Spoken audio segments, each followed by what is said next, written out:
Hola chicos, bienvenidos a esta cápsula semanal de la semana número 4, en la cual, si recuerdan, tenemos el foro número 2.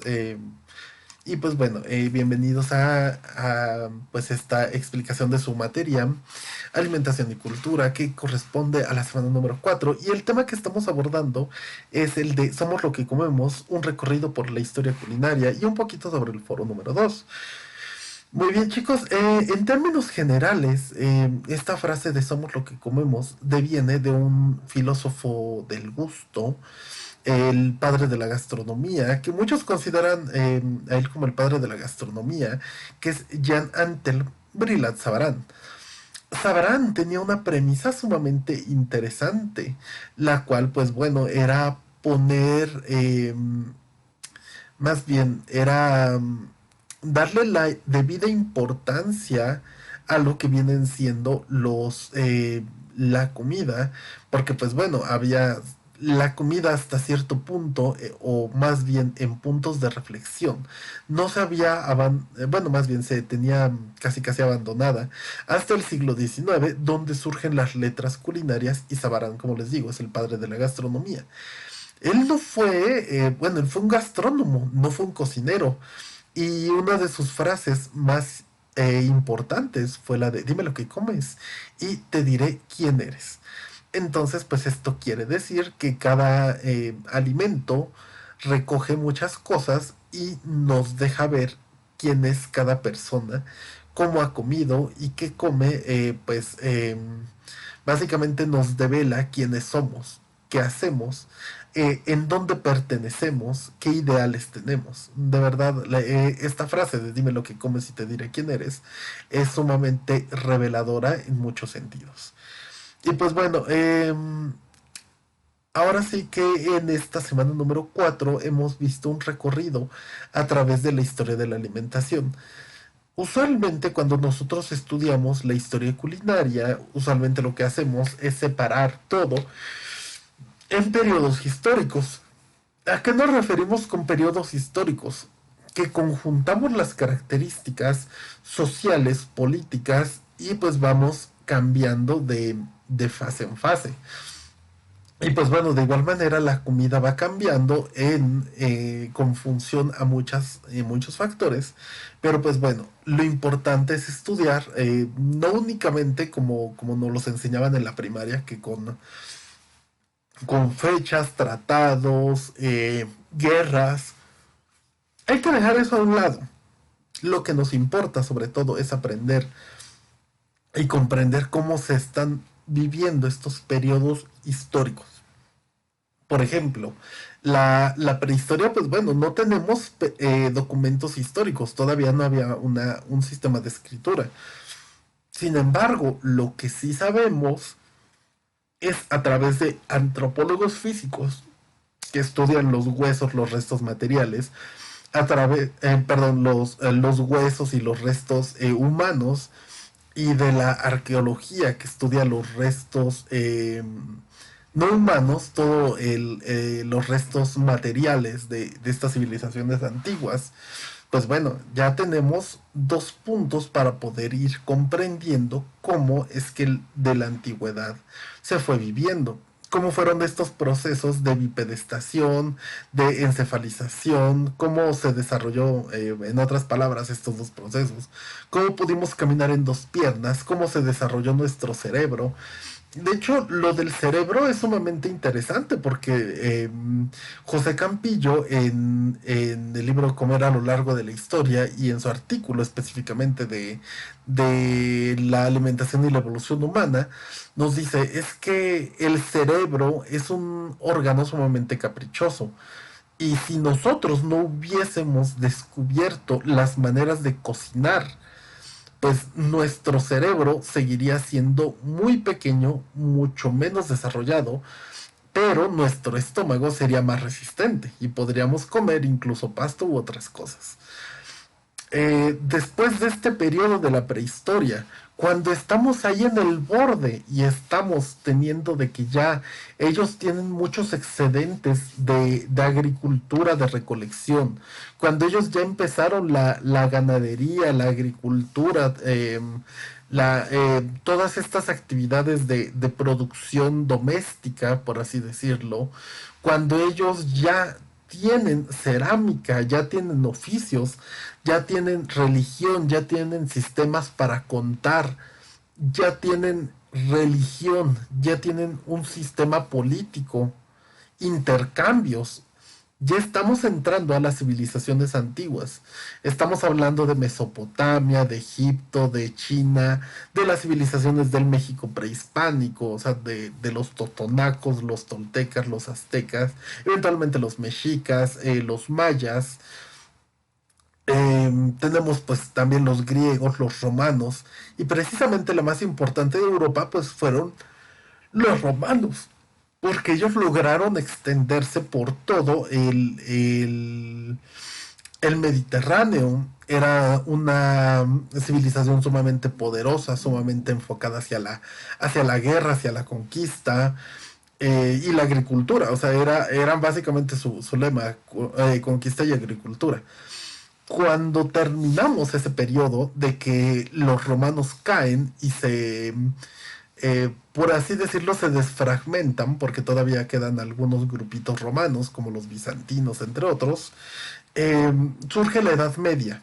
Que la Edad Media es una época en la que hay mucho contacto entre todo el viejo mundo, entre Europa, Asia y África. Hay mucho contacto entre todos estos lugares y los Medio Oriente, toda esta parte persa, es la que domina básicamente muchas partes de Europa, de Asia y también un poquito de África.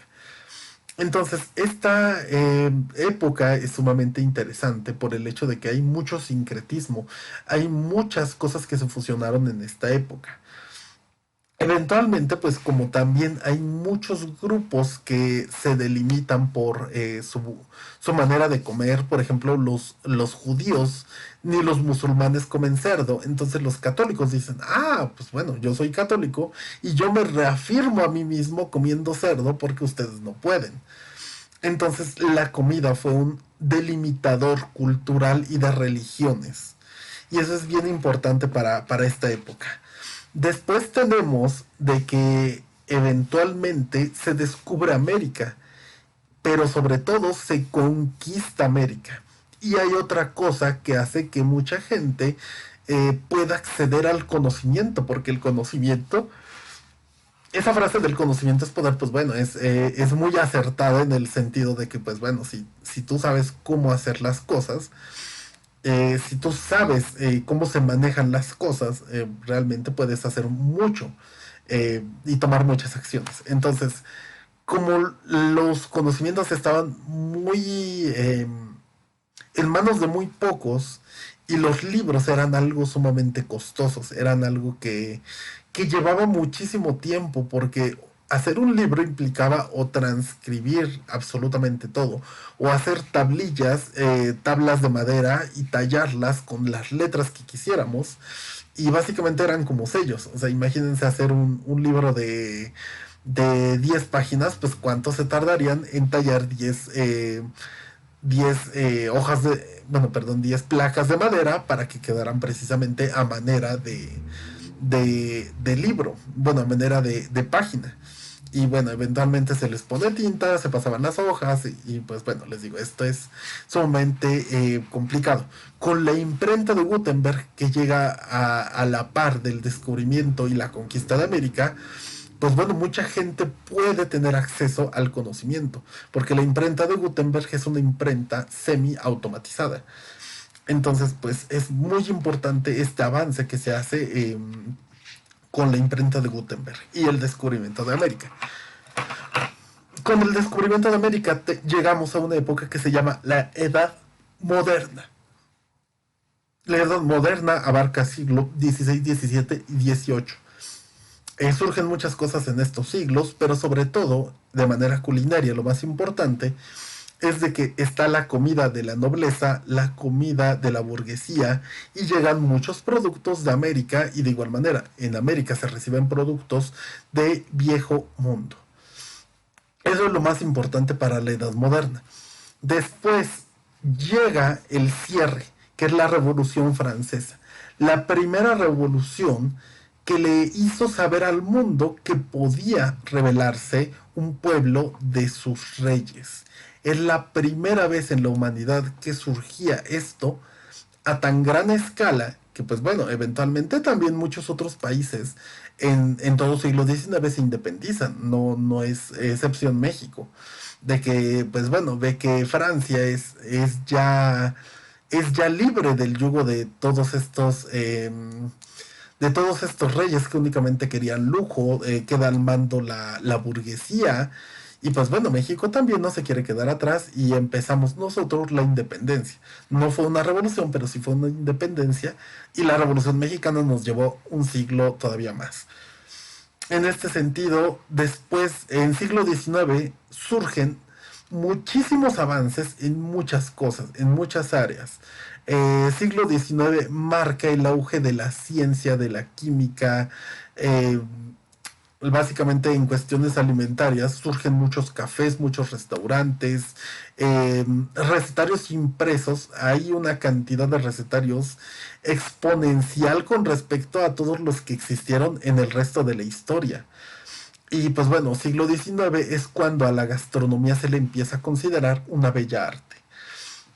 Eventualmente pasamos, tenemos las guerras mundiales, y pues básicamente todo esto nos apertura el siglo XX, todo lo que vienen siendo conflictos bélicos, la Primera Guerra Mundial, Segunda Guerra Mundial, la Guerra Fría, la industrialización, la masificación alimentaria, los alimentos transgénicos. O sea, de verdad, la historia culinaria es muy vasta, hay muchísima información disponible y pues son muchas las cosas que han cambiado de nuestra alimentación si nos comparamos con nuestros antecesores. Pues bueno chicos, esto es en cuestión a la temática del día de hoy. Si nos vamos aquí a los contenidos semanales, pues bueno, tenemos en esta semana número 4 estos temas de la alimentación y la evolución de la alimentación humana. Si nos metemos aquí, nosotros tenemos nuestro contenido extenso, un infograma que es un breve recorrido, una lectura de apoyo. Les digo, no es necesario que la lean. Si gustan leerla, que mejor. No van a no van a venir preguntas de aquí. O sea, algunos contenidos ya los saqué de aquí de esta lectura. Y pues les digo, lo que viene pues es básicamente de estas cosas, los reactivos. Pero les digo, si quieren complementar todavía más, esta lectura es muy buena de mi asesora de allá de la Universidad de Barcelona, María de los Ángeles Pérez Samper, una estudiosa, la mejor estudiosa de recetarios antiguos del mundo y de las mejores especialistas en todo este tema de la edad moderna. En cuestión de las actividades que tenemos en esta semana, pues es el foro número 2, el cual, si lo vemos, está aquí. Ustedes tienen que responder en su comentario personal. Recuerden, es comentario personal y 2 hechos a sus compañeros. Es una reflexión sobre las siguientes preguntas. ¿Qué cultura y en qué periodo histórico se comía mejor y por qué? Pues ya tienen los materiales para ver qué características tiene cada periodo histórico. En la actualidad, ¿quién o qué grupo de personas comen lo mejor y por qué? Y con base en la pregunta anterior, ustedes siendo estudiantes de nutrición, ¿creen que son de las personas que comen lo mejor? Bueno, se van aquí al foro de discusión, foro 1, y hacen su participación personal en al menos 175 palabras.